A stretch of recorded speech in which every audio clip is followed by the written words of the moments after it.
Joining me now, Missouri Democrat Congresswoman Cori Bush. Congresswoman, it's a pleasure to see you. Thank you for being with us. You too. Let's talk first about what we just heard from Morgan. I mean, it seems like people who bear the brunt of the consequences here are our communities, people of color. What do you think needs to happen so that this trend can stop? Yeah.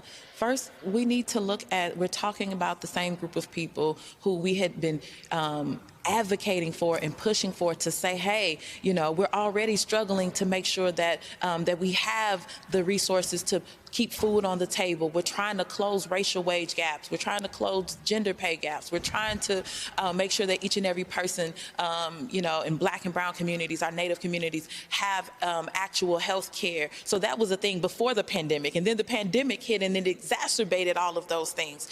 And so now with what's going on, we had 4 million children go back into poverty just a little over a month ago, you know, and that's on us because of that child tax credit, you know. So what we need to do now, we have to look at, you know, getting those resources to the community members that need it the most. So I think about the Black mothers that right now that haven't been able to go back to work because they can't put their children in childcare. You know, when I think about my patients that I had when I was working as a nurse who had to make the difference between paying rent and buying food, you know, or buying their medications. That's where we are, but it's even worse now. So making sure that we're lowering cost, taking those resources that have come into our communities, because one problem we have is money has come into our states that hasn't been dispersed. We need to make sure that that money is getting down to the people, actually to the people, so that we can help people to thrive in this moment. I am so grateful that you mentioned these issues and you underline some of the aspects that are so fundamental for life, and yet our communities oftentimes don't have access to health care, child care. And then there's the issue, Congresswoman, of inflation. It is a tax that affects the poorest among us. Yes. You know, how do we deal with that? You know, it's very, very expensive to be low wealth. It's very, very expensive to be low income. I know, you know, because it doesn't change. Nobody asks what's your income, how much you've made when you show up to the gas pump. No one asks that question. I pay the same amount for gas as somebody else who makes, you know, 3 times as much as I do. You know, no one cares, you know, as long as I made it into this apartment complex, they can do whatever they want with my rent, you know, after you know, when my lease is up.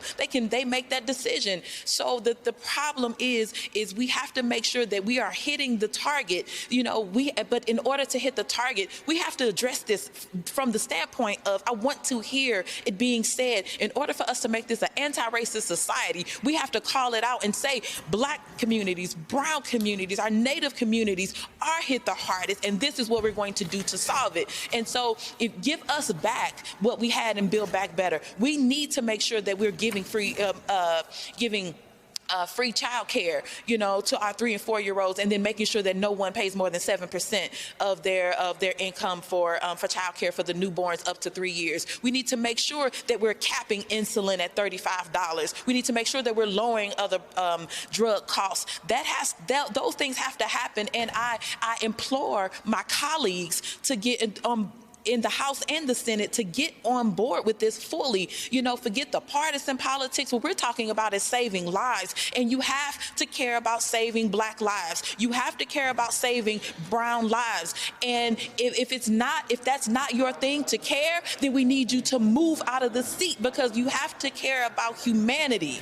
So you were critical of the President's State of the Union. Do you think that he should have focused more on precisely what you're talking about? Well, we have to, because that particular speech, you know, I appreciate the president's comments on bringing up child care, because that affects our communities, bringing up, you know, community violence prevention, bringing up, you know, livable wage, because that absolutely affects our communities, but also to speak to it directly, to make it known to the entire nation that we're going to focus on racial equity. We have to focus on that. I would have loved to have heard that, because we need everybody to know that pushing it to the side or or acting like it is not there in the front. You know, it hurts our community so much when I think about the home care workers who cried in front of me and they said, help us, because we want to continue to go in and take care of our clients. We want to go into those homes and help them to be able to bathe and to eat and to clean their homes. We want to help them, but we don't make enough money to be able to do it. How can you help us? I think about that. I think about those days when I slept in a car and no one cared. No one paid that any attention, you know, but how do we help those folks? We have to speak to it directly. I need you to say our unhoused community. I need you to say our Black community members, our brown community members that are disabled. This is what they're going through and we need to do this work to help. We have to speak to it directly. And you know what? Nobody cares, and that's the worst sin of all. It's when people start caring and focusing that things can get done.